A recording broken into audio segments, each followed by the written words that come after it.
ओम क्रिया बाबाजी नमः। ओम श्री मात्रे नमः। नमस्ते मित्रों, श्री विद्यापीठम में आप सभी साधकों का स्वागत है। स्पिरिचुअल एक्सपीरियंसेस नाम की जो सीरीज हमारी चल रही थी उसमें मैं आपके सामने 10वां भाग रख रहा हूँ।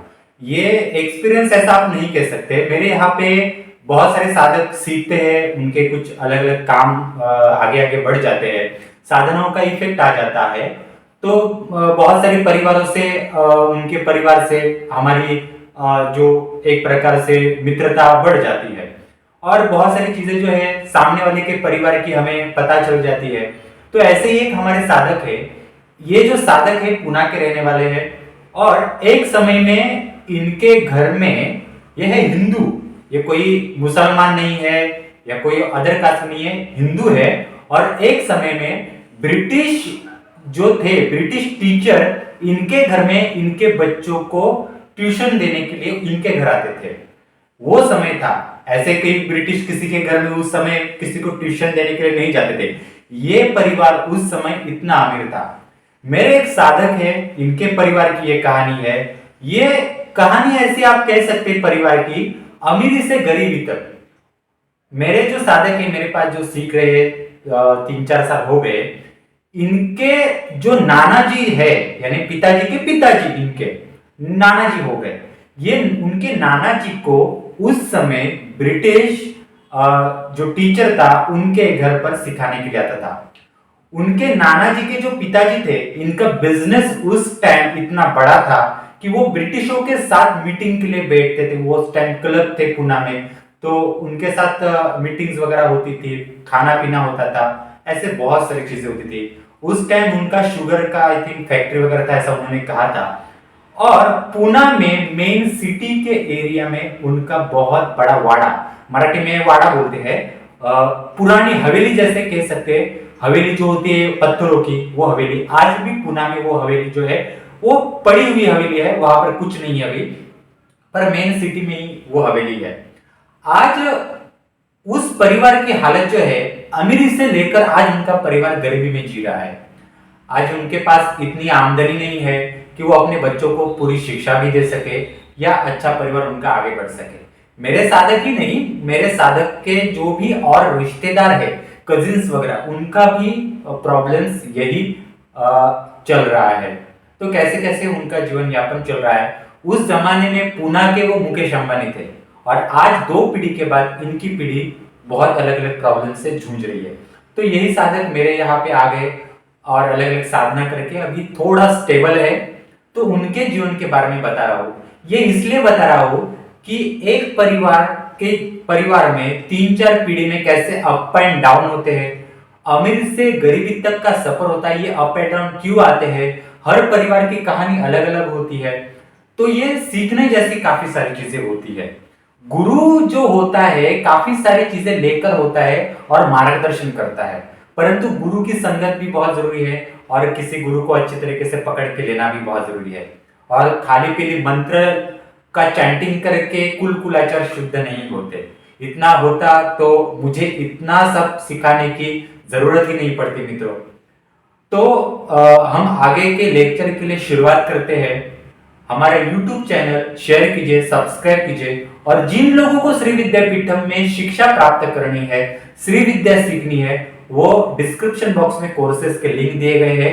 एडवांस श्री विद्या इसेंशियल कोर्स हमारा ज्वाइन करके unbelievable knowledge, unpublished knowledge, untold knowledge जो कहीं पर भी उपलब्ध नहीं है, वो नॉलेज हमारे एडवांस श्री विद्या एसेंशियल में प्राप्त कर सकते हैं। जिनको कुल देवी की साधना करनी है, पितृदोष के लिए साधना करनी, वो महामृत्युंजय साधना कर सकते हैं, सुवर्णाकर्षण साधना कर सकते हैं, सिद्ध कुंजी का साधना कर सकते हैं। इन साधनाओं का लाभ ले सकते हैं आप, और इन साधनाओं को हम प्रैक्टिकली रिकॉर्डेड वीडियो के द्वारा सिखाते हैं।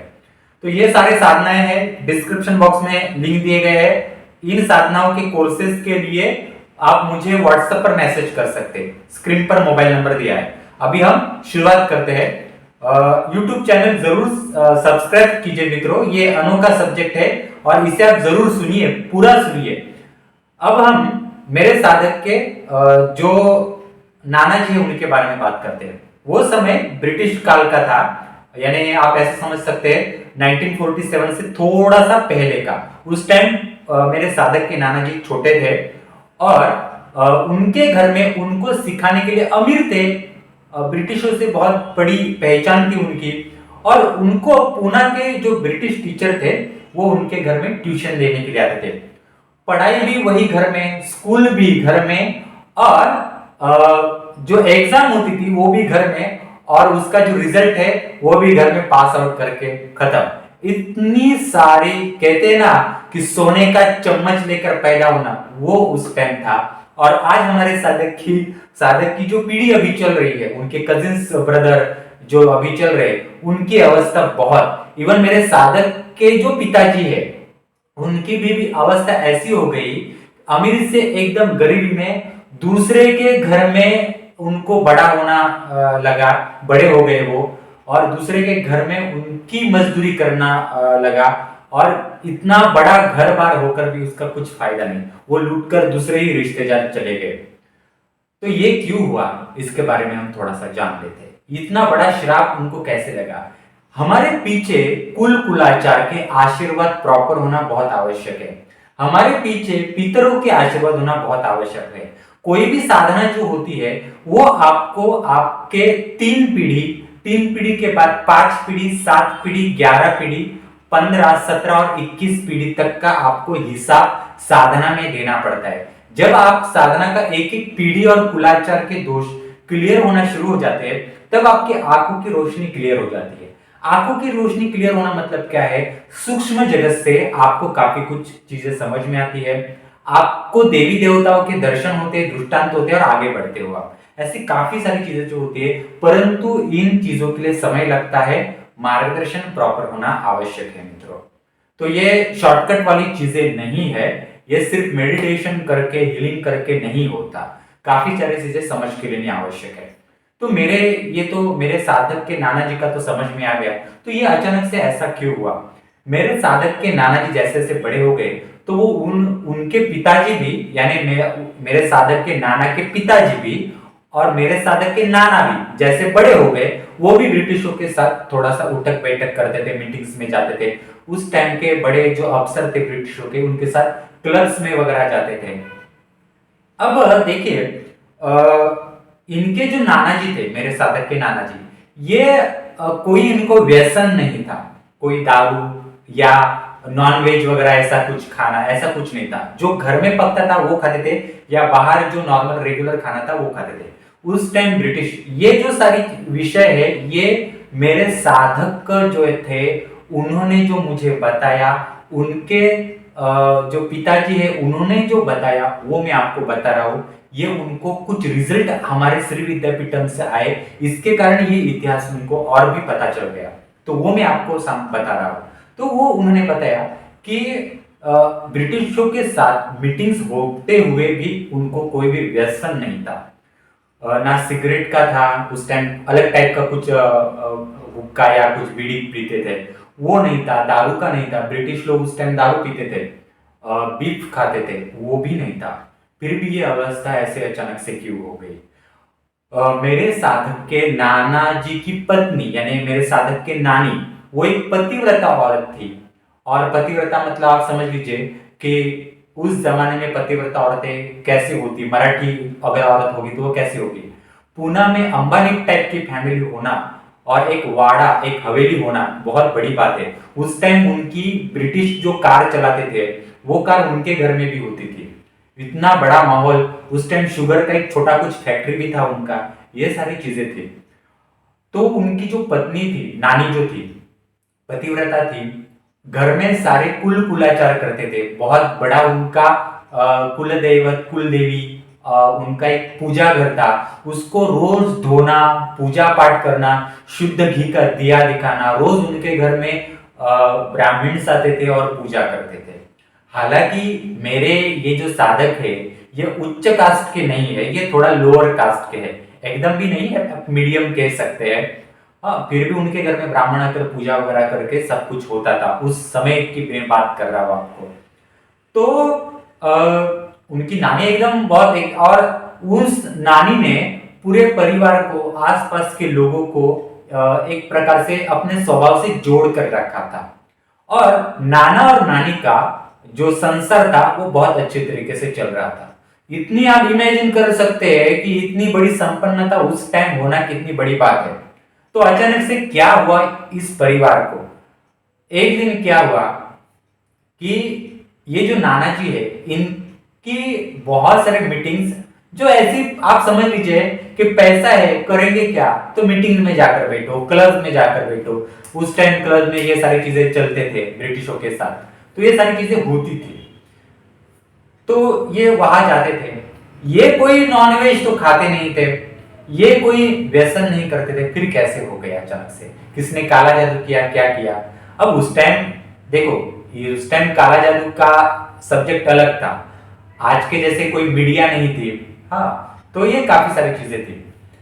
जब इसके पीछे का मैं आपको जो कारण बता रहा हूं ना, ये बहुत इंटरेस्टिंग कारण है। ये हमने ढूंढ के निकाला और मेरे साधक को ये सारी चीजें दिखाई दी, और उसने उनके जो पुराने कुछ पीढ़ी के कुछ लोग हैं, उनको उसने पूछताछ किया, तब जाके ये सारी चीजें उनको पता चली क्रॉस वेरिफिकेशन करने के बाद। वो मैं आपको अंदर की बात बता रहा हूँ। इनके नाना जो ब्रिटिशों के साथ बैठते थे उस समय ब्रिटिश बीफ खाते थे, गोमांस हम कह सकते। वो एक जो गलत बीफ खाते थे, और ये गलत बीफ जो था, भले ही हिंदू फैमिली में हमारे मुर्गा बकरा कुछ फैमिलीज में ये चलता है, परंतु बीफ गोमांस वगैरह नहीं चलता। तो उस टाइम के जो ब्रिटिश ये सारी गलत चीजें खाते थे। तो यह बात ऐसी हो गई, ये मीटिंग्स में क्लब हाउस में कुछ ना कुछ करने के लिए बैठते थे। आदत हो जाती है, कुछ काम नहीं है, पैसा बहुत सारा है, तो इनमें क्या होता था कि ब्रिटिश गोमांस खाते थे उस टाइम। तो गोमांस, अब टेबल पर गोमांस है, 4 ब्रिटिश अफसर बैठे हुए, नाना जी सामने बैठे हैं, परंतु पाप लगता है मित्रों। दूसरी बात ऐसे, भले नाना जी खा नहीं रहे गोमांस, परंतु उनके लिए जो कुछ वेज चीजें, शाकाहारी चीजें बनकर आ रही है, वो जो है यहाँ से वहां क्या बोल सकते हैं हम, बाउल हो या कुछ यहाँ से वहां हो जाता है किचन में, तो वो खाने में इनडायरेक्टली थोड़ा बहुत उसकी छाया बीफ की आ ही जाती है। तो उसमें उनके ऊपर दोष आ गया। ये दोष आने के कारण क्या हुआ, इनके पीछे कुलाचार के तत्व इतने स्ट्रांग थे, इतने स्ट्रांग थे, इतने इनके पत्नी के कारण, नानी के कारण, कि इनके कारण इनके घर में अमीरी, प्रसिद्धि, फेम, नाम, इतना सारा कारोबार उनका चलता था। ये कुलाचार के तत्व उस टाइम स्ट्रांग थे। आप सोचिए उस टाइम आज जैसे लोग ऐसे कोई श्री विद्या नहीं करते थे, कोई 10 महाविद्या, कोई महामृत्युंजय के पीछे लगा है, ऐसा कोई किसी बड़े, कोई हीलिंग का सब्जेक्ट नहीं था, ऐसा कुछ नहीं था। फिर भी उस टाइम बहुत लोगों के पास अमीरी भी थी मित्रों, क्योंकि वो लोग अपने घर के कुल कुलाचार रिवाज अच्छे करते थे। तो कुलाचार के तत्व और कुलाचार के आशीर्वाद नाना जी के पास स्ट्रॉन्ग थे, परंतु ये सारी मीटिंग्स में ये गोमांस का इनडायरेक्टली दोष उनके ऊपर पड़ा। ये दोष पड़ने के कारण क्या हुआ, उनके ऊपर जो तत्व का आशीर्वाद था वो टूटना शुरू हो गया। जैसे जैसे आशीर्वाद टूटना शुरू हो गया, वैसे वैसे उनका जो दिमाग था इम्बैलेंस होना शुरू हो गया। आज देखिए मित्रों, पहले के परिवारों में गरीबी थी, परंतु सामंजस्य था, कम पैसे में सामंजस्य था, शांति थी। आज के परिवार में पैसा भी है और नहीं भी, ऐसा समझ लीजिए, परंतु लड़ाई झगड़े बहुत हो रहे हैं, क्योंकि लोग जो है अपने कुल कुलाचार को भूल गए। तो जैसे नानी के आशीर्वाद के, नानी जो पूजा पाठ करती थी, उनके कारण जो नाना जी को कुलाचार के आशीर्वाद मिलते थे वो टूट गए, उनका दिमाग इम्बैलेंस हो गया। और एक दिन नानी के हाथों से उनके पास बहुत सारे गहने थे, तो सोने का एक गहना अचानक से कहीं गुम हो गया। नाना जी ने एक दिन उन्हें पूछा कि गहने का क्या हुआ इस, तो नाना जी कभी भी अपने पत्नी के ऊपर चिल्लाते नहीं। अचानक से उन्होंने पत्नी के साथ बहुत बड़ा झगड़ा किया, और वो पतिव्रता, कभी भी नजर ऊपर ना करने वाली औरत के कान पर उन्होंने एक तमाचा मार दिया। और वो इतना बड़ा तमाचा था कि वो सीधा तमाचा घर के कुलाचार के जो तत्व थे उनके ऊपर वो आघात हो गया। मैं बहुत ही मित्रों बहुत नाजुक चीज बता रहा हूं, इससे आप बहुत कुछ सीख सकते हैं। हर परिवार की अपनी अपनी कहानी होती है। मेरे परिवार की कहानी है, आपके परिवार की भी कहानी है। आप में से कितने सारे परिवार जो है जो नॉर्थ इंडियन ये देख रहे हैं, गुजरात, राजस्थान, दिल्ली, यूपी से कुछ लोग देख रहे होंगे, तो कितने सारे लोग जो है पाकिस्तान से यहाँ आए हुए हैं और यहाँ से पाकिस्तान गए हुए हैं। तो उनमें बहुत सारे दुख का सामना जो है बहुत सारे परिवारों को करना पड़ गया है। तो हर एक परिवार की अलग अलग कहानी है। तो नानी को जब तमाचा नाना जी ने मारा, तो ये सारी जो एनर्जी है, ये एनर्जी कुलाचार के ऊपर वो आघात हो गया और कुलाचार वहीं से टूटना शुरू हो गया। घर की औरत जो है, वो औरत स्थिर होना क्यों जरूरी है? वो इसलिए जरूरी है, पतिव्रता होना, कुलाचार के तत्व को बैलेंस करना, ये औरत से दूसरी औरत को जाने वाले संस्कार होते हैं। एक औरत से अपने बच्चों को दिए जाने वाले संस्कार होते हैं। ये बहुत जरूरी है मित्रों। साधना आपको आगे नहीं बढ़ाती जब तक आपका कुलाचार आपको आशीर्वाद नहीं देता।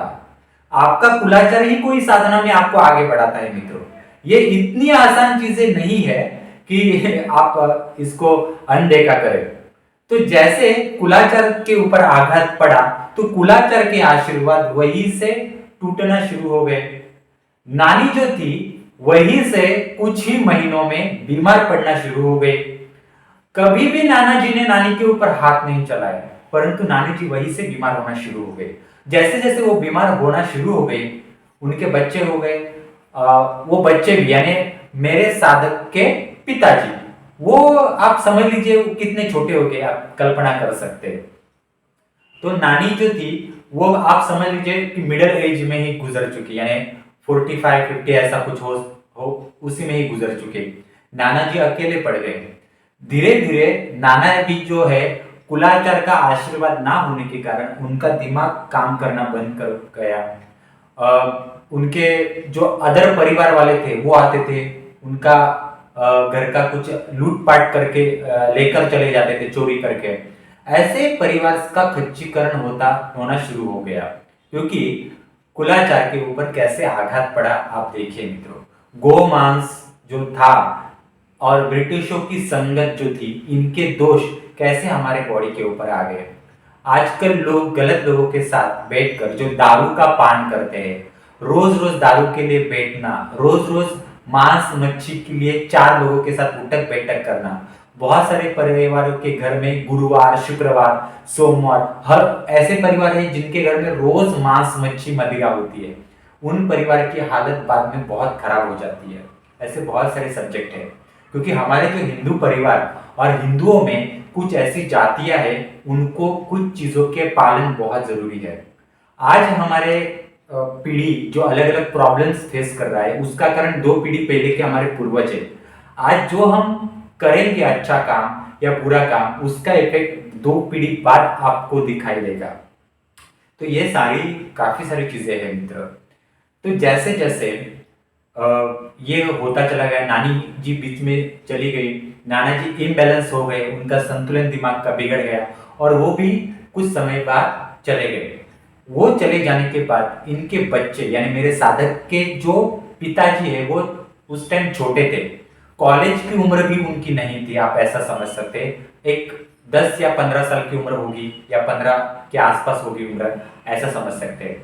तो उनकी सारी जो प्रॉपर्टी थी नाना जी की, यानी मेरे साधक के पिताजी की जो भी प्रॉपर्टी उस टाइम थी, वो प्रॉपर्टी उनके मामा के जो लोग हैं, मामा के वहां के लोग हैं, उस वहां के यानी नानी के रिश्तेदार वाले, आप कह सकते हैं मायके के रिश्तेदार वाले, उन्होंने कब्जा कर लिया।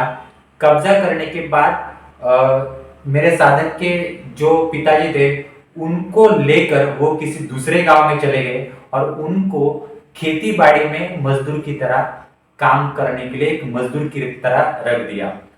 वो भी उनके ससुर जो माफ कीजिए, मेरे साधक के जो पिताजी है, उन्होंने मुझे बताया उस टाइम जो छोटे थे, तो उनके मामा जी खेतों में उनको काम करने के लिए मजबूर करते थे।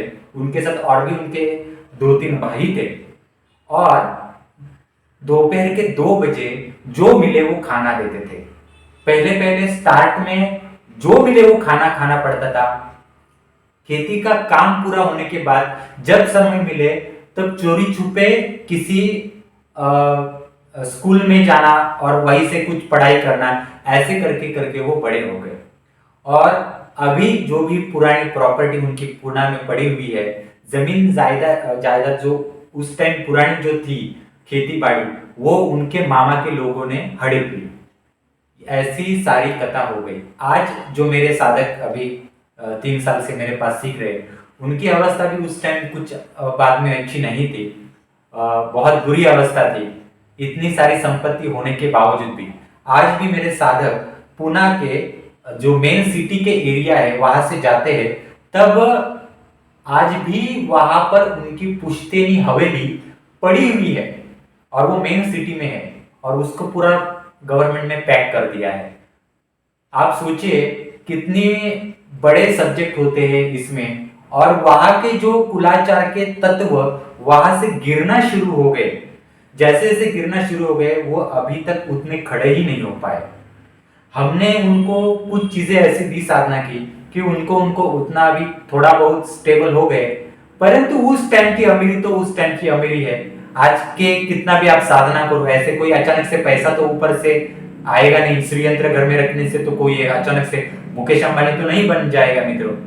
तो काफी सारे जो होते हैं ये इस तरह से दोष लगते हैं। इसलिए कुल कुलाचार में क्यों महत्वपूर्ण बोलता हूं मित्रों, कैसे दोष लगते हैं जीवन में, अप एंड डाउन कैसे आते हैं, कैसे एक पीढ़ी से दूसरी पीढ़ी दोष ट्रांसफर हो जाते हैं। नाना ने अपने किस तरह से 2 पीढ़ियों को श्राप दिया, उनके कारण कैसे श्राप मिला, कुलाचार के आशीर्वाद कैसे कम पड़ गए, ये आप देख ही रहे, क्या क्या हाल हो गए। एक समय में सोने के चांदी के चम्मच में, सोने के चम्मच में खाना खाने वाले लोग ये आज इनकी ऐसी अवस्था हो गए। तो मित्रों, इसलिए मैंने अपने श्री विद्यापीठम में सिद्ध कुंजिका साधना क्यों निकाली, क्योंकि आपका कुलाचार में कुल देवी के आपको आशीर्वाद प्राप्त हो सके, इसलिए मैंने सिद्ध कुंजिका साधना निकाली। मैंने महामृत्युंजय साधना क्यों निकाली, क्योंकि आपके पितरों के आशीर्वाद आपको मिल सके, क्योंकि आपको ये वर्ल्ड में कोई भी नहीं बताएगा। आप कितना भी मंत्र का चैंटिंग करो, कितना भी ये करो, जब तक आपके पास उस मंत्र का प्रॉपर रिचुअल्स नहीं है, तब तक आपको वो मंत्र वर्क में ही नहीं आता। नहीं तो मैं 10 महाविद्या ऐसे ही ऑनलाइन सिखाना शुरू कर देता, ये सारी बुक किताबें निकालने की जरूरत ही नहीं पड़ती। तो ये सारे सब्जेक्ट है, इसलिए कहता हूं श्री विद्यापीठम में ऑथेंटिक साधना सीखो। हीलिंग करने से किसी के कर्म नहीं निकलते, उल्टा जो हीलिंग करता है उसके घर में वो सामने वाले के कर्म आकर बैठते हैं, और जो हीलर है वो बाद में उसके घर में प्रॉब्लम्स आना शुरू हो जाते हैं। तो ये काफी सारे सब्जेक्ट है मित्रों, और गलत साधना के करने के कारण आपके ऊपर दोष भी बैठते हैं। तो मित्रों, आज ये जो स्पिरिचुअल एक्सपीरियंसेस का विषय है इसमें इतना है। मेरे पास हरियाणा, पंजाब, नॉर्थ दिल्ली वगैरह से बहुत सारे लोग आते हैं, तो उनके घर में भी यही प्रकार के दोष है। साउथ इंडिया में अलग टाइप का सब्जेक्ट है, क्योंकि वहां पर ऐसे परिवर्तन नहीं हुए। वहां पर अभी भी बहुत सारे लोग जो है अपने कुलाचार को फॉलो करते हैं, परंतु नॉर्थ इंडिया में 70% से ज्यादा लोगों को कुल देवी का अता पता नहीं है। ऐसे बहुत सारे सब्जेक्ट हैं। तो आपको समझ में आया ही होगा। मेरे पास ऐसे भी कुछ साधक अभी सीख रहे हैं जिनके कुल देवता और कुल देवी जो है वो पाकिस्तान और अफगानिस्तान में है, और पाकिस्तान और अफगानिस्तान में मंदिरों की अभी तहस नहस हो चुका, अब वो कहाँ जाएंगे। तो उनको हम किसी ना किसी प्रकार से बैलेंस करना साधना द्वारा सिखाते हैं। तो ये सिखाता जो है ना, वो असली गुरु है आपको, जो मूल से आपको सिखाए। अचानक से आपको नहीं बोलेगा अरे 20,000 का श्री यंत्र रख दो घर में, सब कुशल मंगल होगा। ऐसे नहीं होता मित्र।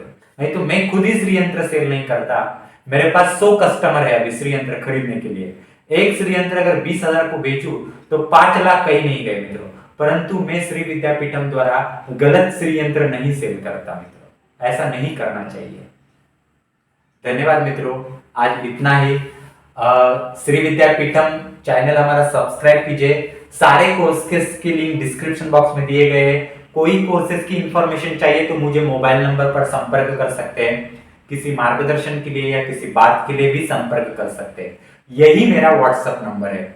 और श्री विद्यापीठम व्हाट्सएप ग्रुप में शामिल हो जाइए, ये भी मेरा आपसे ये अनुरोध है। धन्यवाद मित्रों।